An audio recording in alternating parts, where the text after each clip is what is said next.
Magandang gabi mga kapuso. Ako po inyong Kuya Kim na magbibigay sa inyo ng trivia sa likod ng mga trending na balita. Marami nang kumasa sa nauuso ngayong Makeup Transformation Challenge na Ahsoka Makeup Challenge. Pero alam niyo ba kung saan hango yan? May entry naman lahat sa nauuso ngayong makeup challenge sa TikTok kung saan ang mga kumasa hindi lang nagpapagalingan sa pag-makeup para ma-achieve ang South Asian bridal look. Nagpapaandaran din ng swabbing transition at husay sa pag-lip-sync ng isang Indian song. Ito ang Ahsoka Makeup Challenge. Isa sa mga pinakainaabangan ng mga netizen, ang entry ng Pinay beauty content creator na si Lenny Aicardo. Sobrang daming nag-request. Naantay daw nila yung video ko. Nagawin ko yung Ahsoka Makeup Challenge. Pero ang pag-shoot daw ng ganitong challenge talagang challenging para kay Lenny. Pati na sa kanyang fiancé na si Haji na siyang nag-makeup at nag-video sa kanya. Dapat yung ilaw pantay. Dapat yung transition smooth. Kaya po paulit-ulit po siyang ginagawa. Kaya si Lenny at kanyang fiancé, So here's my second look. inabot ng siyam-siyam bago matapos. Sobrang tagal mo siyang sinushoot. More than 8 hours.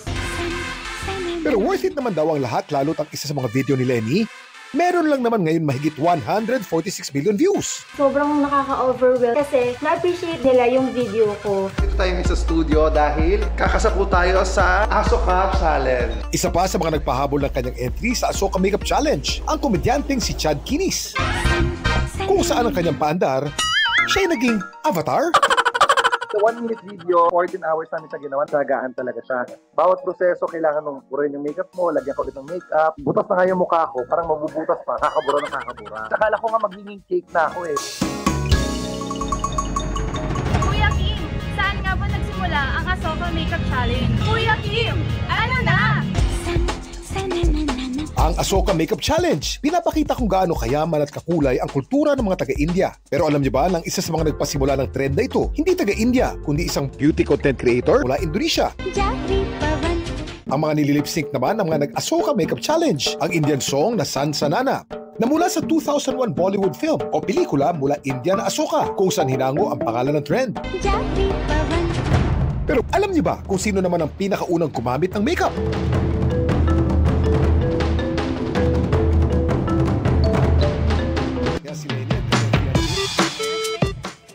Ang isa sa mga unang gumamit ng cosmetics o makeup, mga ancient Egyptian. Ginamit nila ito noong pang 4000 BC. Mapababae man o lalaki, nagme-makeup sa paniniwalang magugustuhan ito ng kanilang mga Diyos. Isa sa mga ginamit nila noon ang kohl, para itong eyeshadow na gawa sa gray ore na kung tawagin, galena. Samantala, para malaman ang trivia sa likod ng viral na balita, i-tweet o i-comment lang, #Kuya Kim, ano na? Laging tandaan, importante ang may alam. Ako po si Kuya Kim at sagot ko kayo 24 oras.